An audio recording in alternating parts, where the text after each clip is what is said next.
नमस्कार, आप देख रहे हैं न्यूज 24। मैं हूं आप सभी के साथ विपेश माथुर। कर्नाटक में जनता की जीत हुई है, ये रणदीप सुरजेवाला कह रहे हैं। राहुल गांधी ने प्रचार अभियान को धार दी, एक नए तरीके से एक नई दिशा दिखाई। देश के हर गरीब मध्यम वर्ग की जीत हुई है कर्नाटक में। हमारे दोनों नेता सीएम बनने के काबिल हैं और आज शाम 7 बजे बेंगलुरु में विधायकों की बैठक भी होगी। मल्लिकार्जुन खड़गे की अध्यक्षता में फैसला लिया गया। ये रणदीप सुरजेवाला ने कहा है। 20 मई को बेंगलुरु में 12:30 बजे होगा शपथ ग्रहण समारोह। ओथ सेरेमनी की भी जानकारी दे दी गई है। 20 मई की तारीख और दोपहर 12:30 बजे ओथ सेरेमनी कर्नाटक में होने जा रही है, जिसमें सिद्धरमैया एक बार फिर से कर्नाटक की कमान संभालेंगे। कांग्रेस पार्टी के महासचिव रणदीप सुरजेवाला है। सर, इस जीत में जितनी बड़ी भूमिका राहुल गांधी की, मल्लिकार्जुन खड़गे की, उससे कम भूमिका आपकी नहीं है, क्योंकि 7 महीने से आपने डाला हुआ है। कांग्रेस के हर कार्यकर्ता की भूमिका है और मैं भी कांग्रेस का एक कार्यकर्ता हूं। पर यह जीत सही मायनों में 6.5 करोड़ कर्नाटक के लोगों की जीत है। ये खड़गे जी, सोनिया जी, राहुल जी, उनके नेतृत्व की जीत है। प्रियंका जी की मेहनत की जीत है। सिद्धारमैया जी और DK शिव कुमार जी और कांग्रेस के जो सैकड़ों नेतागण हैं, जिन्होंने इस यज्ञ में अपने अपने तरीके से बेजोड़ और बेशकीमती मेहनत की, ये उनकी जीत है। मेरे जैसे अनेकों कार्यकर्ताओं ने चींटी की तरह अपना अपना योगदान दिया। हर साथी का अपना छोटा से बड़ा योगदान है। प्रेस कॉन्फ्रेंस में आपने साफ तौर पर बता दिया कि सिद्धारमैया अगले मुख्यमंत्री होंगे कर्नाटक के, deputy CM DK Shivakumar होंगे। लेकिन पावर शेयरिंग का मामला जो लगातार चला रहा है कि 2.5 साल सिद्धारमैया रहेंगे, 2.5 साल DK शिव कुमार रहेंगे, इसमें कितनी सच्चाई है? टेलीविज़न को काफ़ी शौक है इस तरह की खबरें दिखाने का, और हम उससे TRP बढ़ती है, हम मानते हैं। पर सच्चाई है कि पावर शेयरिंग केवल और केवल कर्नाटक के 6.5 करोड़ लोगों से है, कोई और फॉर्मूला नहीं। एक आखिरी सवाल कि जिस तरीके से विपक्ष के नेताओं को भी आमंत्रित किया जा रहा है, आपको लगता है कि एक संदेश पूरे देश में जाएगा कर्नाटक के चुनाव में जीत से, कि सभी विपक्षी दल एकजुट हों? कर्नाटक के चुनाव ने प्रजातंत्र को बचाने का और संवैधानिक मूल्यों को ताकत देने का एक साफ संदेश दिया है। ना ये भव्य समारोह है, ना कोई शानो शौकत है। वहाँ का मंत्रीगण का शपथ ग्रहण समारोह जो है, वो केवल और केवल प्रजातंत्र और संविधान के प्रति समर्पण समारोह है, जनता के प्रति समर्पण समारोह है। क्योंकि हम सब मित्र दलों को इसलिए बुलाएंगे, जो भी लाइक माइंडेड पार्टीज हैं उन्हें भी निमंत्रण देंगे। जो भी आएगा उन सबका स्वागत है, क्योंकि ये लड़ाई कांग्रेस की नहीं, ये लड़ाई इस देश की डेमोक्रेसी की है, ये लड़ाई इस देश के कॉन्स्टिट्यूशन की है, ये लड़ाई इस देश में महंगाई और बेरोजगारी के खिलाफ है, ये लड़ाई इस देश में नफरत के माहौल के खिलाफ है। और हर वो व्यक्ति, हर वो दल जिसका इस विचार से सहमति हो, वो आए, क्योंकि ये लड़ाई विचारधारा की है। धन्यवाद। दीपक के साथ Raman Kumar, Delhi, news 24। Political editor Raman Kumar इस वक्त मेरे साथ मौजूद हैं। रमन, आखिरकार फैसला हो गया है, सिद्धरमैया CM और DK Shivakumar deputy CM। क्या शर्तें रही हैं और पावर शेयरिंग के मामले में रणदीप सुरजेवाला कुछ खुलकर नहीं बोले? बिल्कुल, देखिए कि पावर शेयरिंग के मामले पे स्ट्रेटजी के तहत नहीं बोला जा रहा है कि अगर इस बात को लेकर ज्यादा तवज्जो दी जाएगी, ज्यादा तूल दिया जाएगा, सिर्फ 2.5 साल के लिए सिद्धारमैया हैं, तो हो सकता है कि इसका गलत संदेश अधिकारियों पर पड़े और उन्हें ये लगे कि 2.5 साल के बाद तो DK शिव कुमार को चीफ मिनिस्टर बनना ही है।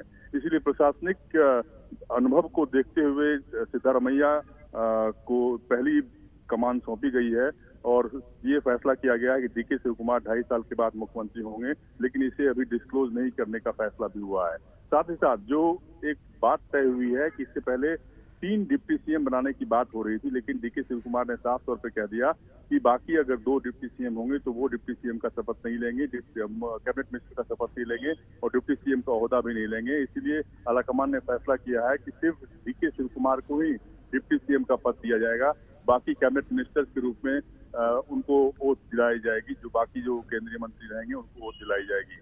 लेकिन DK शिव कुमार को होम मिनिस्ट्री दिए जाने की संभावना पूरी तरीके से जताई जा रही है, क्योंकि DK शिव कुमार ने 2 पोर्टफोलियो के लिए बात की हुई है, एक होम मिनिस्ट्री और साथ ही साथ जो इससे पहले 3 पोर्टफोलियो उनके पास था, इससे पहले 2018 में जब सरकार बनी थी, उसमें से एक पोर्टफोलियो चाहे पावर मिनिस्ट्री हो, चाहे इरिगेशन हो या जल शक्ति मंत्रालय हो, उन तीनों में से एक मंत्रालय उनके पास रहेगा। यानी कि पूरी तरीके से डीके शिव कुमार को ध्यान में रखते हुए उनकी नाराजगी को खत्म करने के इरादे से कांग्रेस पार्टी ने कोशिश की है। कांग्रेस पार्टी आलाकमान की तरफ से ये कोशिश हुई है कि डीके शिव कुमार नाराज ना हो, और उसके बाद उनकी कोशिश ये रंग भी लाई है और डीके शिव कुमार अब पूरी तरीके से तैयार हो गए हैं डिप्टी सीएम के पद की शपथ लेने के लिए। और अब आज 7 बजे शाम में बेंगलुरु में विधायक दल की बैठक होगी, इसमें सिद्धारमैया को विधायक दल का नेता चुना जाएगा। उसके बाद राज्यपाल के पास जाकर सरकार बनाने का दावा पेश किया जाएगा और करीब 20 तारीख को 12:30 बजे एक भव्य कार्यक्रम में बेंगलुरु में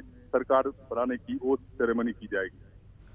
रमन, कांग्रेस की तरफ से कहा गया कि दोनों ही नेता सिद्धारमैया और डीके शिव कुमार कैपेबल हैं सीएम के लिए, तो कहां पर डीके शिव कुमार को कॉम्प्रोमाइज करना पड़ा है? कौन सी बातें हैं उनके फेवर में नहीं रही? देखिए, सिद्धारमैया के पक्ष में प्रशासनिक अनुभव काफी ज्यादा है, क्योंकि वो 5 साल तक मुख्यमंत्री रह चुके हैं, 5 साल तक विपक्ष के नेता रह चुके हैं, इससे पहले डिप्टी सीएम भी रह चुके हैं। डीके शिव कुमार संगठन में काम करने की महारत हासिल है उन्हें, संगठन में अच्छा काम उन्होंने किया है और ये दिखाया भी है। इस बात को सब एक्सेप्ट भी करते हैं कि डीके शिव कुमार ने संगठन के मुखिया के तौर पर काफी बढ़िया काम किया है।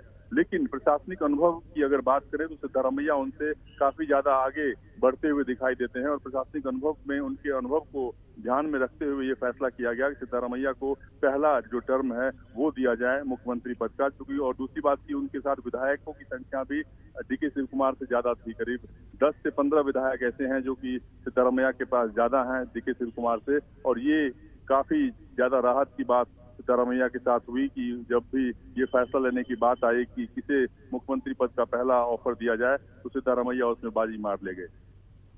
ठीक है रमन, आप हमारे साथ बने रहें। डीके शिव कुमार ने क्या बयान दिया है वो सुन लेते हैं। Everything will be well, is going to be well. But under your leadership, you have won 135, and now you are the deputy CM. Have you accepted? See, we had made a one-line resolution that whatever the High Command will take a decision, we will abide by it.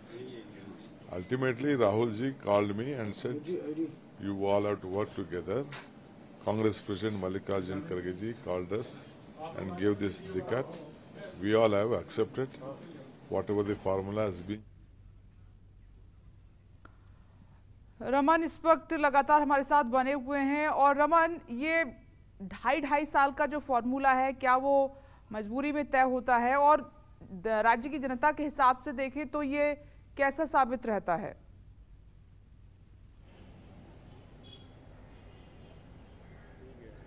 देखिए, इससे पहले Congress party ने छत्तीसगढ़ की अगर बात करें तो छत्तीसगढ़ में भी 2.5 साल फार्मूले की बात हुई थी।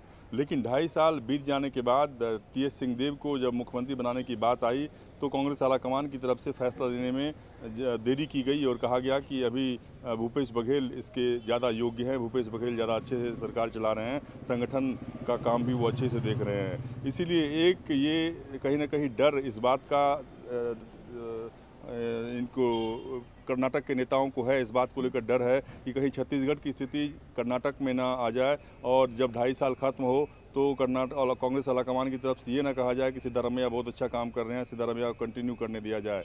लेकिन डीके शिव कुमार लगातार दबाव बनाने में अभी तक कामयाब रहे हैं और जो उनकी रणनीति है उस रणनीति को देखते हुए कहा जा सकता है कि डीके शिव कुमार ने जिस तरीके से बार्गेनिंग की है उस बार्गेनिंग में डीके शिव कुमार टीएस सिंहदेव नहीं बन सकते, ये बात उन्होंने इंश्योर किया है। रमन, ओथ सेरेमनी को लेकर क्या इन्फॉर्मेशन मिल रही है? कौन कौन शामिल होगा? आप कह रहे हैं कि भव्य समारोह होने जा रहा है।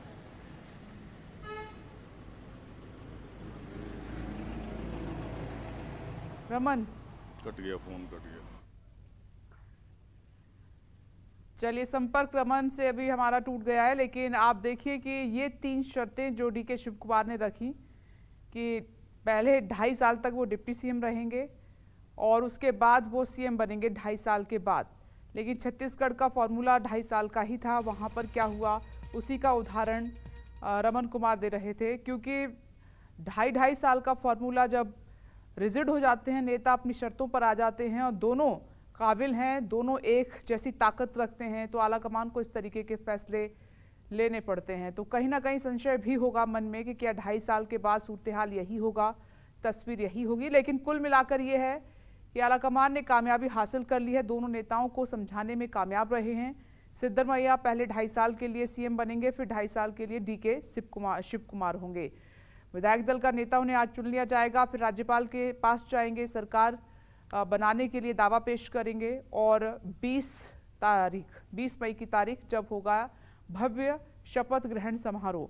कौन कौन शामिल हो रहा है, कांग्रेस किस किस को इनवाइट कर रही है इस ओथ सेरेमनी में, वो जानकारी भी हम आपको देंगे। लेकिन 4 से 5 दिन खूब आप देख रहे थे कि दिल्ली में मैराथन बैठकों का दौर चला, जिसमें मल्लिकार्जुन खड़गे, राहुल गांधी, पर्यवेक्षक, सभी नेता पूरी तरीके से एक्टिव थे और सिद्धरमैया और डीके शिव कुमार को लगातार मनाने की कोशिश की जा रही थी। डीके शिव कुमार क्योंकि उनके समर्थक भी नारेबाजी कर रहे थे कि अब उनको मौका मिलना चाहिए, सीएम बनेंगे डीके शिव कुमार, क्योंकि संगठन में जो काम उन्होंने किया कर्नाटक में वो काबिल तारीफ है और उसकी तारीफ भी हो रही थी। इसी आधार पर सीएम बनने की पेशकश जो है लगातार आला कमान तक पहुंचाई जा रही थी। लेकिन सिद्धरमैया क्योंकि उनके पास अनुभव है, सीएम रह चुके हैं और ये तस्वीर अपने आप में खास है जब राष्ट्रीय अध्यक्ष ने दोनों का हाथ उठाया और ये तस्वीर बता रही है कि बात बन गई है, अब दोनों के बीच में ठीक है, फॉर्मूला तय हो चुका है। पहले सिद्धरमैया कर्नाटक की कमान संभालेंगे और उसके बाद कमान 2.5 साल के बाद डीके शिव कुमार को मिल जाएगी। लेकिन क्या 2.5 साल के बाद हालात ऐसे ही रहेंगे, ये देखना होगा। फिलहाल कर्नाटक के लोगों के लिए अच्छी खबर है कि कर्नाटक को सीएम मिल गया है।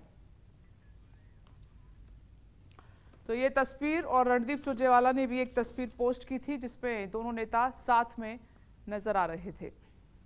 ये देखिए खाना खाते हुए।